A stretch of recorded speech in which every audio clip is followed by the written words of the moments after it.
Welcome to Tom Papa's Come to Papa.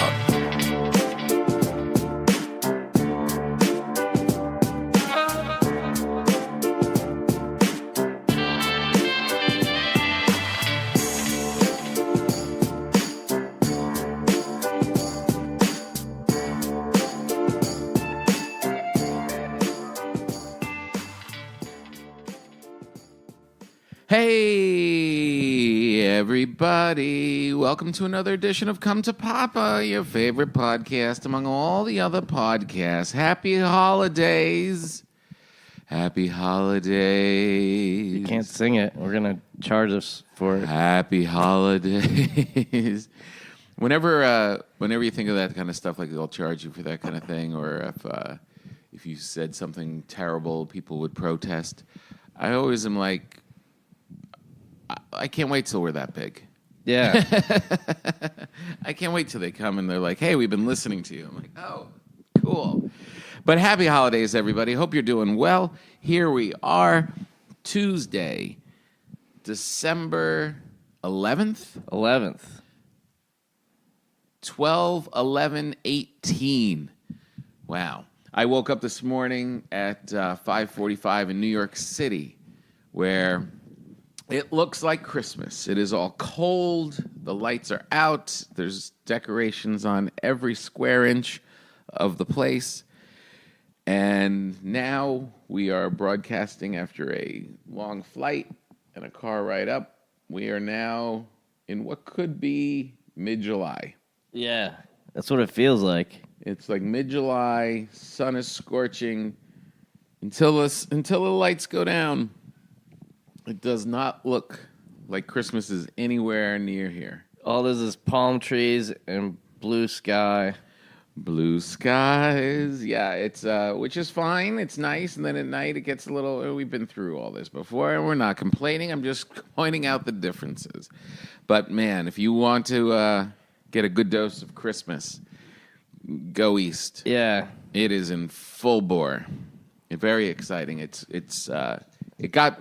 The first couple days, Bella, excuse me. Bella is wanting attention. Jeez. Now she's hacking. Coughing up something. Belle, just sit down. Come on.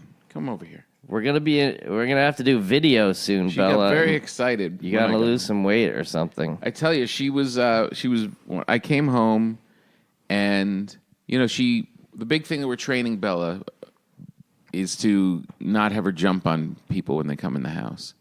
And she's getting better and better. And with me, she really won't jump. But man, she wants to. She does this half inch off the ground jump. Like, I know I'm going to get in trouble if I do it. Just please come down here and say hello. But so she's definitely got some good training going. Well, she does have that thing where I could almost...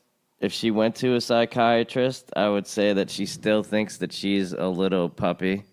Yeah, well, she's only 2. She is still a puppy. But she doesn't realize how big she is. That's why the whole jumping thing is like, whenever she's running, she still thinks she's little and needs attention. But when she jumps up, she's taller than you are. Yeah, no, it's true. She's it was very cute. She was very excited. But anyway, New York. Yes, in full bore, and I got there on Thursday. I did 4 sold-out shows at Gotham Comedy Club. Sweet. We did the Live From Here from Town Hall, which was a great show. And then the Live Come to Papa last night. Oh, nice, yeah. For the big Christmas extravaganza with Mateo Lane and Lenny Marcus and Rachel Feinstein and... who was the other one? I saw Dean Del Rey. I saw one of the alumni of our show was hanging out. One of the alumni of your Didn't you post a picture? Or maybe it was somebody else. No, I didn't post anything. I've been on a plane. Oh, I think it was somebody posted a picture of all you guys with Matt Damon. Oh, who posted that? I think John Fish. Oh, act like you've been there before, Johnny. He's from Boston. Matt Damon's the Pope. Yeah. Oh, yeah, then it was John Fish. Yeah, my buddy Matt Damon came out to the show. Well, not only your buddy, but a guy who's done the show. Yeah, one of the he did the show a whole bunch. The best Halloween episode of any podcast, I would say. Yeah, he was itching to get back on last night, but he decided to come last minute. You know, he's hosting SNL this week. Oh, okay. So he's in town doing that. And so it was great. We all got to hook up and hang out and come to the show, which really, it is a good festive one, which we'll be posting at the end of the week. And, you know, it gets everybody in the mood, and everyone was all cool. And then we were drinking and having a good time. And I got back to the room around 2, and the car came at 5:45. Oh, man. And I just did not get upgraded. I was in the bulkhead at 11A, just kind of chilling out. It wasn't bad. But the woman next to me, for some reason, you know, it's early in the morning. Everyone's trying to sleep. She had her reading light on. And I was like, it's bothering me, but not to the point. Like, the seats are so uncomfortable that if I would sit, like, with my feet straight out and leaning back, within a half hour, my ass was like I was sitting on just a rock. On a rock. And then if I pulled my legs under me, adjusted, and just put my head down in front of me, you know, that's good for about a half hour because then your neck starts to hurt. Yeah. So I was just doing that rotation, switching between each of them. So I felt like I'm just stuck. I'm in this hard chair, looking at people one row ahead, just laying in beds with blankets and pillows. I'm just like, son of a. So I slept on and off, but I was like, her light isn't really the killer right now. Yeah. I'm not going to even complain. I'm just going to ride it out. But I don't understand why you would have the reading light on while you're looking at your phone and your computer. Yeah, She wasn't reading. That's always... This coffee tastes like dirt. Well, you made it. I know. I think the machine has to be cleaned. Whenever... I wonder if there's a study on that, because they always say if you watch something on a plane, a movie, it's always better. Yeah. Like you can watch a horrible movie on a plane, and you'll think it's good. Everything's better up there. And then, but then you're like your annoyance level is like super, like, I even know that I'm like going above and beyond. Because it's like this guy's nose is clicking when he breathes, like 2 rows up. I can hear it. Right. I'm like, I know it's me, but still. But still, yeah, this is bothering me. If you can hear it 2 rows, try to keep it, calm it down a little bit, buddy. Yeah, I know. Don't get too comfortable. So it was fine. It was okay. So it was definitely a good run in New York, and it was one of those where, you know, working really hard on Live from Here, and then I would, you know, be in rehearsal and then just have to buzz down and do 2 shows at Gotham. And the audiences that came out were super cool. It was really just a fun weekend. I didn't drink until last night because I was just working pretty much just all the way through. I'd get home at midnight, kind of crash, go do the next thing. Yeah. And it was definitely a good time. It's about a week. It was like a week before the madness of the holidays really kicks in. Yeah. Like, you know, there's definitely stuff going on. Tourists are buzzing around and stuff. But I went out with, I do this annual dinner each year with my high school friends. Right, yeah. I've got this good crew of people who, it's like 12 of us, and we all meet up and have a holiday dinner. And it was like about a week. This was a week earlier than we normally do it because I was in town and putting it all together. I had it for last Sunday. And you could tell it's like we were leading the holiday parties. They're all going to kick in like this week and next, and then through the you know. So it felt a little early, but the whole city is completely decked out, jamming and ready to go. And you know, you come back here and it's definitely palm tree world. But you walk into the house and the tree's up and it's fine. Well, it was I had a crazy run, but it ended with yesterday. I flew up like, I don't know what you would have done if you had a 2:00 in San Francisco. I was like, remember I told you after You're that gonna thing, come I was right like, back. I'm going to fly up at 8 in the morning and then come back at 7. Right. And I was like, if the timing works out perfect, there was like a flight at 11 that got me there at 1, like right before, and I was like, I can't risk it. I can't risk it. It was for Microsoft, so it was like Oh, wow. kind of a cool deal. Yeah. And they They give you free Xbox? no, Damn it. for some reason, but it was amazing because those places, they are so like here's the reason we can't work there is because they had like break rooms have cappuccino, espresso, Wow. everything's free, and then this break room on the sign you can see yoga 12 to 1 p.m. Comedian Paul Morrissey 2 to 3. What?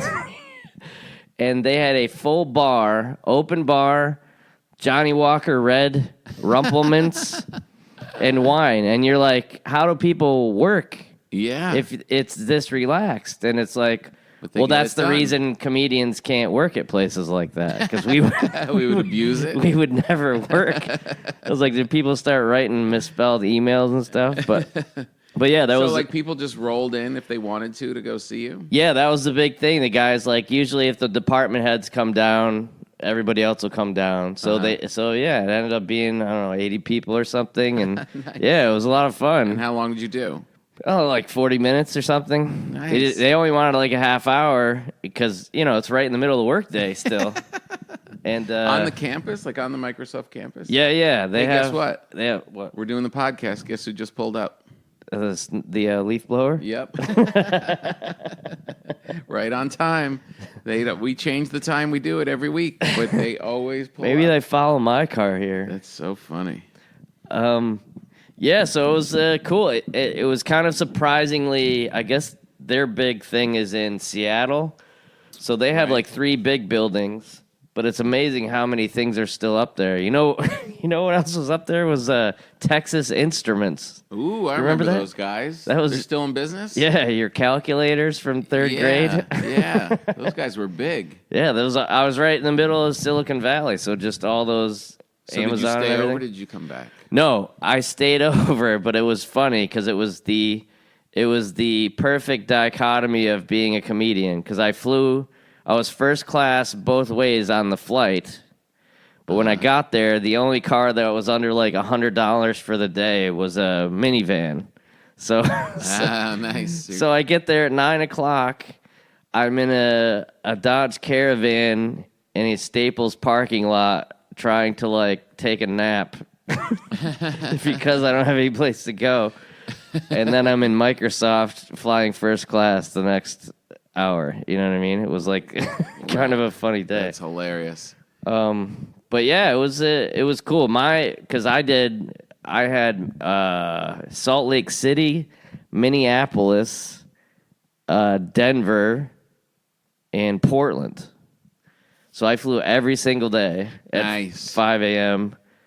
and it was just like craziness. My And- friend Lucy last night was saying she was flying back today, and she was taking the noon flight, and I was taking the 8 a.m. Up early and go flight. And she said that the reason I take the early flight is because I hate myself. I was like, "What are you even talking about?" She's like, Why are you doing that to yourself? You're going to sleep for like 2 hours, and then she goes, you hate yourself. I said, no, this is the dad flight home. I go. She goes, the kids are going to be in school till 3. Mm-hmm. I was like, yeah. I'm like, what do you mean hate my? I know. It's just because it's a travel day. yeah. If I leave at noon, how great is my morning? It's not. Right. You get up and you just sitting around there. You're not doing anything fun at that point. Mm-hmm. Yeah. Maybe she's right. No, I will say this. Guess what happened to me on this trip? I got so messed up with sleep that Right. I got up almost every single day at like 5 in the morning. Like I couldn't, like I would pass out at like 10, Right. after traveling all day, and then I would just get up at 5, kind of freaking out, like to make sure that you get up. You know, you have that kind of like When were you supposed to get up? like 6. Right. It was like, but almost like 4:30ish, and even when I could have slept in a little bit longer, Right. I just didn't. I had this thing, and I actually I ate breakfast, which I never do. Oh wow! You're turning you're turning into a traveling salesman. I know. It was weird, but it was more for like, you get that thing of like if you're going from, Minneapolis to Denver, if there's any kind of weather, you're just screwed. So it's like you got to take the earliest flight and you can't miss it. Yeah. But then you don't want to be sitting at the airport for 3 hours either. So it's like, Yeah. it's a really like kind of stressful situation. Yeah, for sure. And then would you crash later in the day?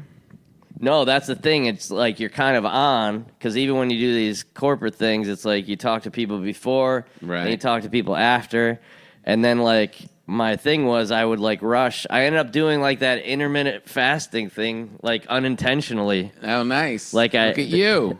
Dialed in. Well, there was one day that I did the show. I think it was Minneapolis. Did the show, had to drive back towards the city, and then I was like, let me just stop at the hotel before I go find a place to eat. I just wanted to like change. And then I just crashed out as soon as I got to the hotel. So I didn't eat anything. So then I was like, I finally got fired up for like breakfast, I just had like sausage and hash browns and Nice. had like one of those farmers' breakfasts. But I tell you, my buddy Matt does the intermittent fasting.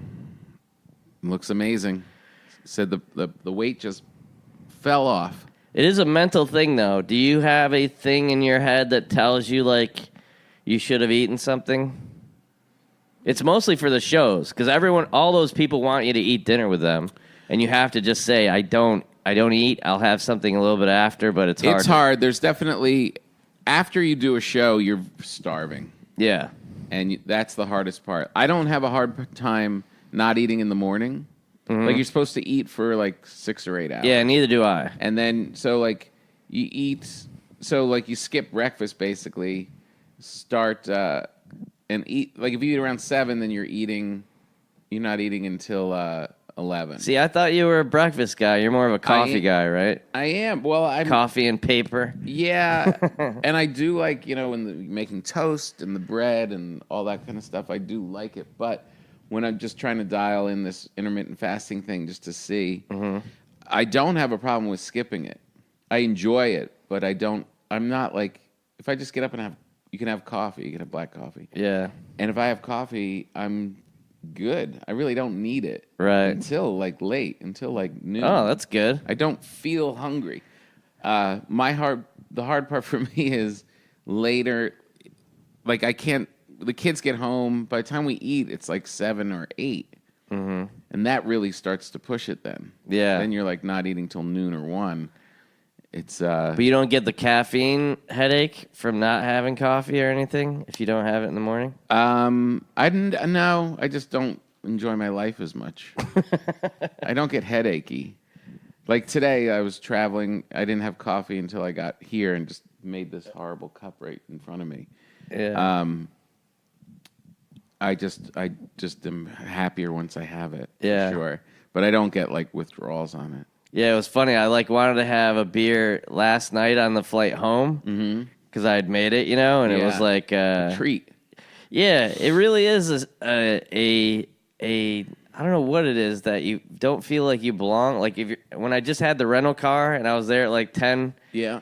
And I was like, I feel like I'm homeless or something, Like it just feels when you don't have a hotel to go to. Even you're just like, I just gotta waste time. How much time? Like 3 hours. Yeah.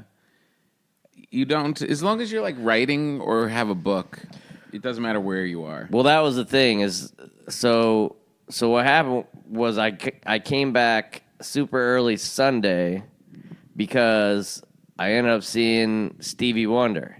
Oh, nice. So Right, that's you're when I talking about flew. I flew back early to make sure that I didn't that was from Denver. Right. So I got back super early, crashed out almost until like too late to go to the show. At And then like I- what, 6 o'clock, 5 o'clock? Yeah, the show was at 8, and then I knew I had to get up at 5 in the morning for this flight to San Francisco the next day. So I was basically only home for like 12 hours. And but going to that show, he's the best, man. The Stevie best. Wonder is 68 and brought every little hip. I think three of the music guests of the last month on Saturday Night Live, like Ella May and Right. Anderson .Paak, like all these hip. Yep, they could people. not even touch him vocally. Like Wow. even singing with, like he brought everyone up to sing with him because Yeah. it was a big deal for them. Yeah. And just everyone was just like, let him do it. It was Hilarious. crazy. Amazing. And, How long uh, did he play? Well, he does this great thing every year. He raises money for like toys for Christmas for Oh, kids. nice. Yeah. So for 22 years, I think they did it at the little Nokia Theater, and they did it at the Staples Center Oh, wow. this year, and they're donating like to all the victims of the fires and the wow. firefighters too. I guess they had a bunch of them there. Wow. So it was really, really a super duper positive thing. He brought out Leon Bridges, who Ooh, you would nice. know. I love Leon Bridges. Sheila E. Sheila E. played From the drums. Prince? Remember? Yeah. Glamorous life. She used to play with Prince. Yeah. And who else was on there? Oh, the big surprise. So they brought out all these hip people. There's a couple other guys I'll ask you about. Paul Manafort. No. And the host is like, this kind of he's a DJ from Long Beach or something. Uh-huh. He's like, yeah, this guy his dad's Willie Nelson. Let's bring him out. Oh, And yeah, Willie Nelson's So kid's Lucas doing a lot. Nelson, they didn't even rehearse. You could tell they're like still talking about. He did like one of those things where he played the first like couple seconds, Yeah. and then stopped, and he's like, "Hey, let's just play this in E instead." And then he goes, and they had all these like kids in the shiny costumes, and they did okay. They even had a little boy band or whatever. They brought them up for a song, but Lucas Nelson. 30 minutes into the show, standing ovation at Really? Staples Center. I mean, Wow. killed it. Really? Like, unbelievable. He's got it. And that's like it's totally outside of his. That just goes to show, like, if you're good, you're good. Yeah. Wow. I don't know his music at all. I didn't either. And I saw him play maybe once or twice. Write but that this down, kids. We have to download Lucas Spotify. Nelson. Lucas Nelson. Yeah. And he's one of those guys like. Is he 50? Is he 30? I don't know how old he is. You know what I mean? Because Willie's got to be 80 I something. think Willie's 120. Wow. But he That's a- supposedly wrote all the music for Star is Born or whatever. So Right. Your so I favorite think- movie of the year. yeah.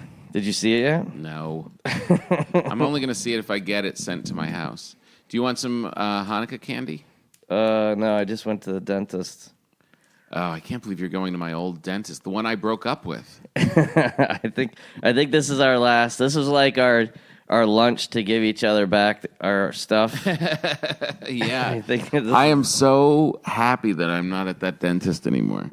yeah. Oh, that hard upselling on everything. Now I'm at this like regular guy, like just a regular dentist. I don't even think about canceling with this guy. Yeah. The other one, I didn't want to go because I was going to be assaulted. I don't mind the working on the teeth thing. It was like the drilling and the poking at my gums and the shots paled in comparison to the abuse of them just trying to get thousands of dollars from me every waking moment. Well, do you have like a super like I'm not hyper aware of my teeth, but like I had this one little cavity that they put this filling in, and when I was flossing it fell out, and I basically had like a Letterman gap in between my teeth. And I was like super like self-conscious about it. I was like, I got to get this little thing. Like they didn't even have to give me Novocaine to redo the filling. That's how small it is. Oh, wow. But just that one little thing Yeah. is like so noticeable, you know? It's funny, yeah. I think you should have left the gap. It does. It actually changed the way I talked. Like I could feel the yeah. air coming between the teeth and stuff. Yeah, That's funny. It's really weird how something so tiny can make you feel like how like you get your Yeah. hair cut or something and nobody notices except Right. you. Yeah.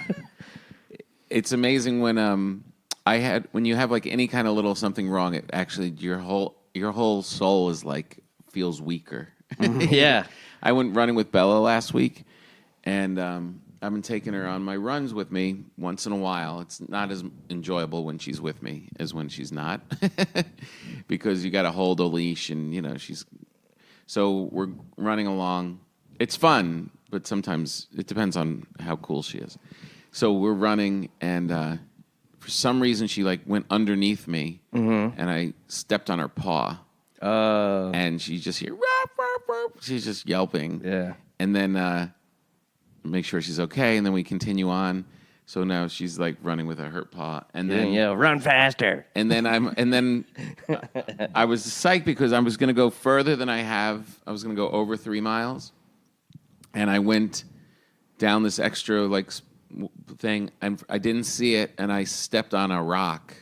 And you know when you're a kid and your ankle just like twists? Yeah. It like goes twists and comes right back. And when you're a kid, it's just like, well, that was weird. Yeah. You don't feel it. I was in pain. Yeah. So Bella had a hurt foot. I had a hurt foot. And we're both like shuffling our way back home. And it's just now like starting to feel like I was limping around town. Mm-hmm. And but I really was like, I'm not even going to tell my wife and kids this story. And it was like, I don't know if I like tore something. It was that painful. Yeah. But I was just like, mentally, I'm not going to give in to this pain. Mm-hmm. And I'm not even going to make an issue about it. I'm not even going to tell a story to my family. And I was, around the house kind of limping. Nobody caught on because they don't pay attention really. And got to New York. Still like, now I've got to walk everywhere. Yeah. And, it was slowly coming around. It's about a week now from when it happened. Uh-huh. And I think I'm good to run again tomorrow. I think I'll be okay.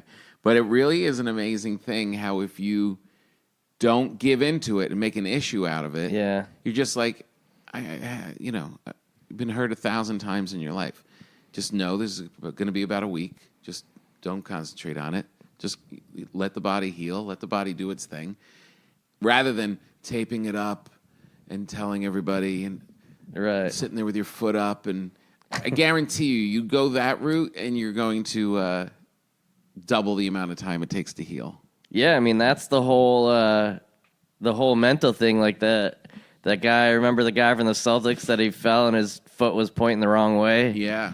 So he's back playing and he's 100% healthy. Yeah. But just mentally, for you to think that you're okay is like what's really holding him back. And you can't blame him for that. He's just very cautious, Is he? Is it affecting his play?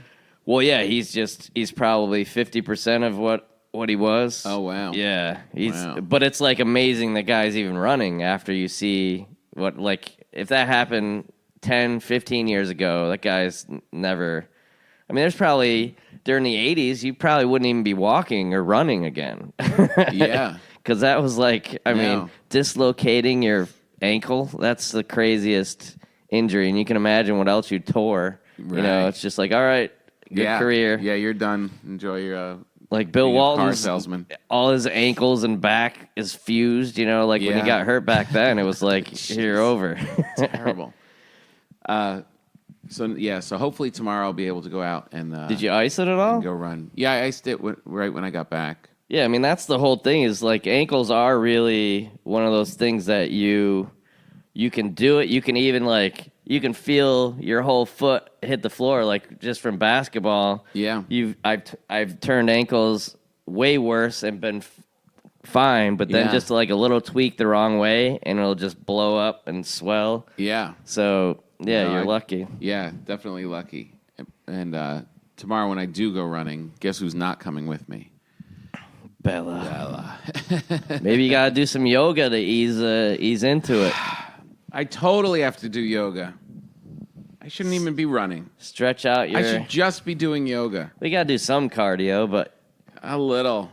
I mean, anything that takes the weight off. You go swimming. But it's so great. You just go...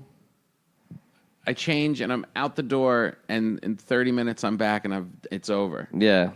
30 minutes into yoga, you're not even halfway through it. Yeah, it's a time thing. It is definitely a time thing. But mentally, with your buddy Joe Rogan, says, I don't know how he works out 5 hours a day, but he does. And he says yoga is the most important part. When he's not podcasting, he spends the rest of his day working out. Well, that's what he said. He gets up at like 6, and he's out of the house by 7, and he's just working out until he does the podcast like at 1. He does all those cryo chambers and... Doesn't he have stuff to write? What else? What else is going on? You ask him. I thought he's a robot, man. He just gets everything done. Yeah, I don't know. Like if I don't get all my writing done before noon, it's just not happening. Yeah.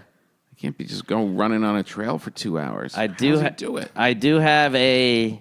I don't know if you've seen this, but this is an amazing thing in your world. Is this a Christmas gift idea? No. Oh, This is... you've been talking about wine a lot. yes. And about these certain regions and Yes. how you have there's a taste and all that kind of stuff and all these wine experts, and you could never spend enough time to know all the wines you have to know. True. There is a great documentary called Sour Grapes. Have you seen it? No.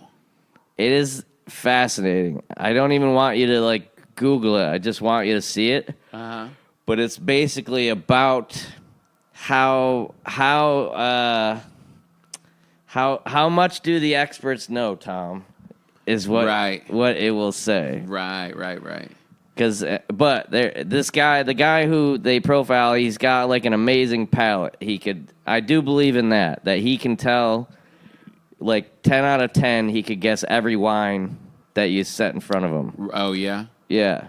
That is a talent. That is. I think it's just physical. It's just like you're just genetically made for that, or you're not. I don't know if you can like really learn it. But the other guy was from Full of it? the Burgundy guy. No, it's a super famous French dude. I guess it's the most famous Burgundy. It's like RTC or something like that. Or they always use initials for it for some reason. Right. But yeah, it's just about how crazy out of hand everything went. The wines, all these wines were selling for millions of dollars and stuff like that. Right. And the part that this guy played in it, that he really did, like, knew everything about wine, bought all this wine, like, got embraced by this whole community, and just, I'd be interested to see what you think about it. Why, he was a bit of a con man? Is that what you're saying? I don't want to ruin anything, Tom. All right. Well, the title's kind of Sour Grapes. Yeah. It's, but, yeah, that's the, You can definitely, with all those things, there's a lot of hype, there's a lot of money to be made, there's going to be a lot of BS. right. I mean, there's been times when... Well, it makes me think of, like, the cigar stuff, too. It's like, okay, you can kind of tell if it's, like, a Cuban, but a lot of what we've been told is, like, just, Yeah. who knows what. I know, but you know what? I went to the Soho Cigar Bar, which is always a fun thing to do with my friend Tim when I get some time in New York. And it's such a cool hang, great place. The people are great. And he had a really nice domestic or non-Cuban cigar, probably from the Dominican. And, not that cheap. Good. Right. The Cohiba that we take out of this box here is just a unique, special flavor. Yeah. When people are like, "Oh, it's Cuban and this BS," there is a difference. I believe it. Yeah, I'm just saying it goes for everything. But how much you go into, like, with your daughters, and they're very conscious of what labels are, and you see. Totally. See how women react to, like, there was a woman who came out at the Stevie Wonder concert. She had, like, a Gucci gown on. Right. And none of the guys gave a crap. Right. And then all the women were, like, swooning over it. Yeah. And it was like, so it wasn't even for the guys. It was for the women to be jealous of her. Yeah. No, brands, labels, all that stuff. Come on. Who cares? Well, you were on the other side of it with the wine because you're like, is $20, and this wine expert said this is as good as whatever they're trying to sell for $20,000. And there's definitely been expensive bottles of wine, like $200 bottles of wine that I've had and just like, holy cow, this is really like. There's times I'll just open up a really nice bottle and give it to my family, and everybody's mood is elevated. Yeah. Immediately after one glass each, everybody's just floating around the house and commenting on how great it is. Hi. How's it going? How's it going? I'm back. It's good to be back. He's got his New York clothes on. I'm still in my New York clothes. Boots, jacket, boots, black shirt. I haven't switched over to my LA self yet. Wool sweater. It's cold. It's so cold. It's like 80. I was sitting at the door in Bulkhead, and it's freezing. Like my feet were. Oh, the wind. Yeah, it's just I'm like at the door. I'm so cold just with that little tiny blanket. Yeah, we're on a plane. Should wind be coming through? I know. Shouldn't we seal this bad boy up? No, but literally one glass of something that's special, and it's not even a price thing, but a lot of times it is. And you could just feel everybody's floating around a little bit like, whoo, what is this? Right. You know what I mean? Like there are those definite bottles that are better than everything else. Yeah. But that doesn't mean necessarily that you're going to end up with like I was at this restaurant on Sunday with all my high school friends, and I was kind of in charge of ordering and stuff, and I had the wine list, very mainstream kind of list, and the prices are like a little more than double what you would pay for the same bottle just at a store. Okay. It's like, man, this thing isn't $100 bottle of Yeah. wine. So, like, if you don't know wine at all and you see $100, you're like, well, that must be pretty good. Right. And like, nah, this is, this is just pretty average. So, yeah, look, it's like anything. You go into anything with no knowledge at all, you either are going to get lucky or you're going to get screwed. Well, but it did have that both worlds of, because there's the guys who buy wine and cigars because they have all this extra money and they want to show off, and let's buy this $20,000 bottle of wine, and let's talk about how good this is. Yeah. There was those guys, and then they show the guy in Burgundy who's been running this winery for 400 years and his family and all the people that work there, and they're not just like transient workers. These are people Lifers. that their families all worked at this place picking the grapes and picking the right ones. Right. And they're all celebrating the harvest, and Right. there's even like a thing where he couldn't come to the U.S. for this movie because it was during harvest, and that's how important it is that you can't even talk to this guy for like the whole month. So Right. so it was this cool thing of like, and he also was like, I don't think the wine should be $20,000. Like that's the Americans' fault if they're dumb enough to fall for it. It's great wine. You could pay $100 or $80 or. I went on StubHub when I went. Springsteen is the end of his run. Oh, right, yeah. And I really wanted to go, and I went on StubHub to see if I could get tickets, and the average price was about $1,800 for one ticket. So it's doubled since I checked for you last year. Yeah. So you should have gone. I could have gotten it through an agent for like $800, and once I knew that I could get it for $800, but couldn't get it on that night.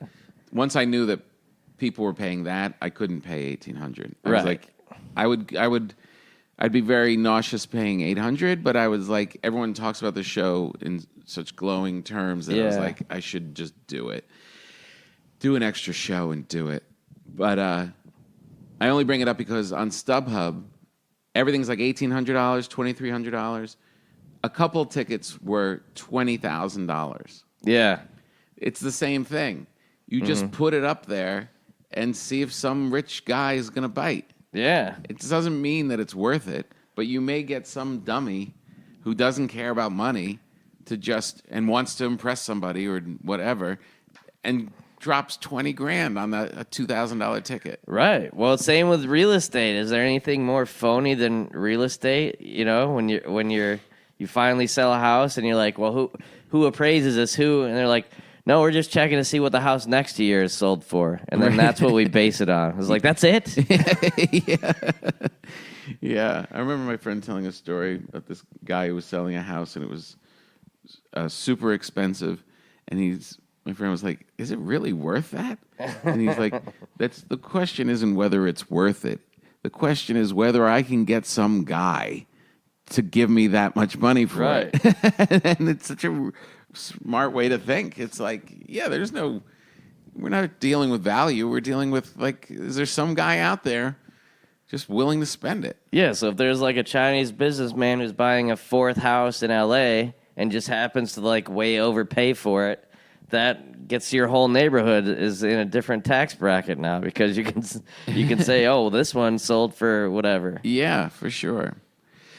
So I have to, I'm a little upset that I'm not going to be cooking for Christmas Eve this year. Oh, yeah? Yeah, you're going I to do New the York. big 7 fishes thing, and I'm going to be with family, so I'm not in charge this year. And it's really bothering me. So I think I should turn my efforts toward Christmas breads that no one will eat. Like a fruit cake? Yeah, like a Christmas Stollen. You know, that German sweetbread? Oh, You yeah? ever have that? I don't think so. It's got Stollen? kind of like a powdery sugar thing on the top of it. And inside it has like some of those little fruitcake niblets. See this picture? Oh, yeah. What's the white on the outside? What's weird about all these Christmas breads, the panettone, the fruitcake, the Christmas Stollen. Is it Stalin? I don't understand why they can be in a bag or a box and last for 3 years. I don't understand that part of the Christmas bread. Well, when you Is that taste just it- Christmas magic? Oh, Twinkies are the same way. Holiday rum eggnog bread. That looks because the interesting. alcohol's in it. Is that why it is? I don't know. Well, this is a different one. I've never even heard. Have you ever heard of eggnog bread? 2 eggs, 1 cup of eggnog, 3 teaspoons of rum extract, flour, walnut, salt, sugar, butter, baking soda, ground nutmeg. That's an easy thing to make. Yeah. 1 cup of eggnog. So it kind of depends on if you're making your own eggnog, I guess, or using a store-bought one. Eggnog bread. Would you eat that? Oh, man, I don't. You come next week for our holiday You're going to dip the bread in eggnog? podcast. Is that what you do? I don't know. Or is it actually in the batter? It's mixed in.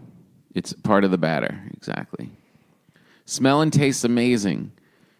Used a half teaspoon of nutmeg, which keeps the eggnog flavor from overpowering. Also used real rum, Bacardi. Made 3 small loaves. 1 just straight up with nothing in it. I'm always a little suspicious of nutmeg. Nutmeg you don't like? Yeah, do they ever have is nutmeg its own flavor? They always say that it's supposed to offset something, but I think by itself it's What pretty is bad. nutmeg? There's a lot of Christmas terms I don't understand. What's a sugar plum? I've never seen a sugar plum, have you? Or a fairy, a sugar plum fairy. Like, do they carry the plums? Nutmeg is the seed or ground spice of several spices of the genus Myristica. Myristica fragrans is a dark-leaved evergreen tree cultivated for 2 spices derived from its fruit. More than the description, I'm just enjoying my no-sleep airplane voice. It definitely has a deeper, Lower. lower nutmeg. So it comes from an evergreen tree. Did you know that? That's so. It's basically a nut. It looks almost like a walnut that comes off of a certain kind of evergreen tree. Well, I remember the nutmeg in like the tin. It's like a brown dust kind of thing. Isn't that what it is? Not many know this, but nutmeg is technically a hallucinogenic drug. Consuming 0.2 ounces can cause convulsions while eating. 0.3 ounces, can stir up hallucinations. Now, For those who feel a bit braver, they can eat a whole nutmeg, but be warned, you'll enter what's called nutmeg psychosis. What? Which can lead to death. I never heard this Christmas tale. That's the name of your new special, Nutmeg Psychosis. That is great. Wow, I never heard that at all. That's what all those. Remember I told you I had a friend who they were on that almond diet, Yeah. and they were feeling sick, and they went to the doctor, and they're like, "What are you eating?" And she was like, "Well, just like a lot of almonds." He's like, "Well, you wouldn't get sick unless you ate like a crazy amount of almonds." She's like, "Well, I kind of am." And so there's like a small amount of arsenic in almonds, and she was eating so many almonds that Jeez. that's what was making her sick. And it's like, wow. I mean, the same thing Yeah. with water, right? You can drink too much anything. water. Yeah, exactly. You're just not supposed to lose your marbles on it. Here's the problem, though. You don't get psychosis. If you're thinking of tripping on nutmeg, the problem is it also could be causes severe gastrointestinal reactions, including nausea, vomiting, and diarrhea. This is why I never wanted to take peyote. Oh, is that what? Because it's like supposed to be this wild, hallucinogenic experience, but you're also vomiting and shooting things out of your butt. Yeah, it's like ayahuasca. I don't want to be in that state of mind while that's happening. Yeah. You know what I mean? That's not... maybe next podcast we'll get some nutmeg and we'll just eat a little and see what happens. Yeah, because, how much is even in this eggnog thing is probably like a dusting is all it calls for. But it is so weird that From a tree. Just from an hundreds of evergreen years tree. they figure out the only use is it offsets a taste in eggnog bread. Yeah, you couldn't really do anything else with it. But somebody got the nutmeg psychosis, or else they wouldn't have named it. So Yeah, well, that's how we learn about everything. Somebody somewhere just saw that nut coming off of an evergreen tree and was like, let's eat that. And then people saw him blasting things out of his butt. And they're like, nope, we're not going to eat that one. And then later on, people are like, yeah, but what about just a little bit? What if we just put a little a dusting. at Christmas time? All right, a lot of people say that we should carry jokes around in our head because we're comedians, and we don't because they're all terrible. And we like this part of the show, before we go and bear you fare thee well, we like to read one.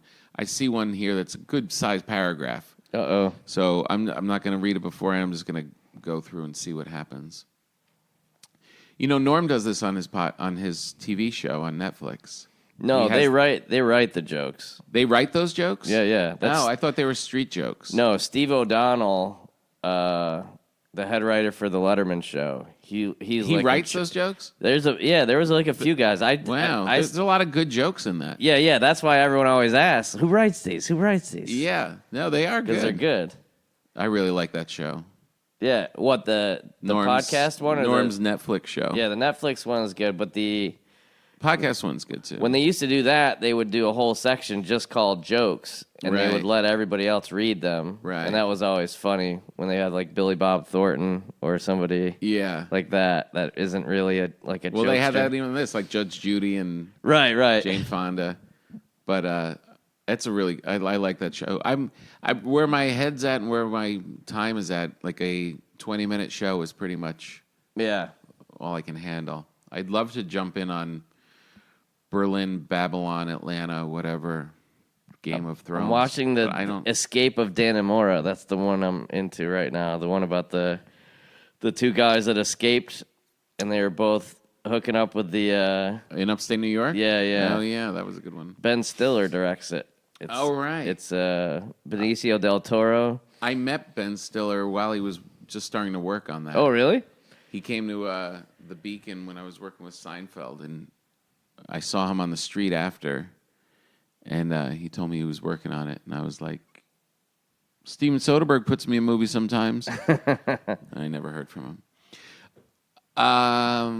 A bus full of nuns falls off a cliff, and they all die.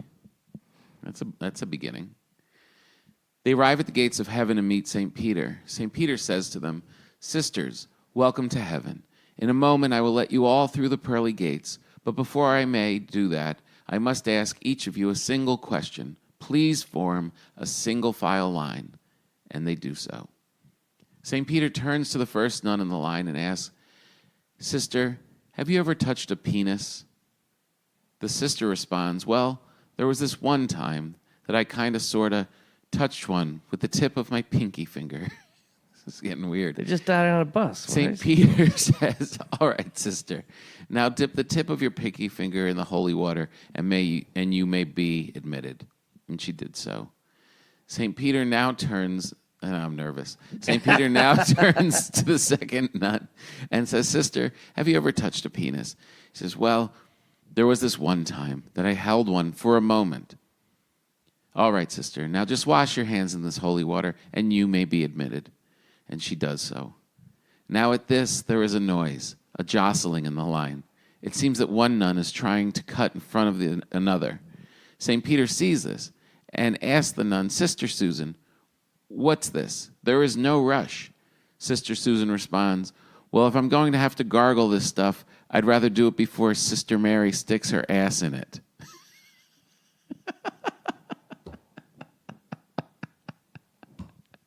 It's a little bit of a thinker. You got to figure it out. I mean, honestly, there's a long way to go for that. We had to kill a bus of nuns just to get there. That is terrible. I think people had to fill a lot of time back in the day because all these old jokes, the setups are like so, like it's like, oh, I get the joke part, but it could have been 2 lines. Could have really shortened it up. Oh man, that is terrible. All right, well here we are. It's the middle of the holidays, so go out there and shop away. Do you even go to stores? Does everyone just go on Amazon and buy your presents? I've been going to stores. I went to. Yeah, you check out the mall, see what people are buying. Let's talk about that in the Patreon podcast Special this week. secret. Yeah, let's talk about the let's get into the shopping of it all. Everybody, thank you so much for listening. Go to tompapa.com and you can buy the book at Amazon, which is a great Christmas present. Yeah, that's what they should I'm getting buy. a lot of good feedback recently of people that have been enjoying the book, which is so awesome to hear. And go to Paul's website, see what Paul's up to, and subscribe on the YouTube channel. We got the podcast and everything up there, Oh, and yeah. we'll get some other videos up there. all right, it's the holidays. We're in a giving mood. All right, enjoy your life.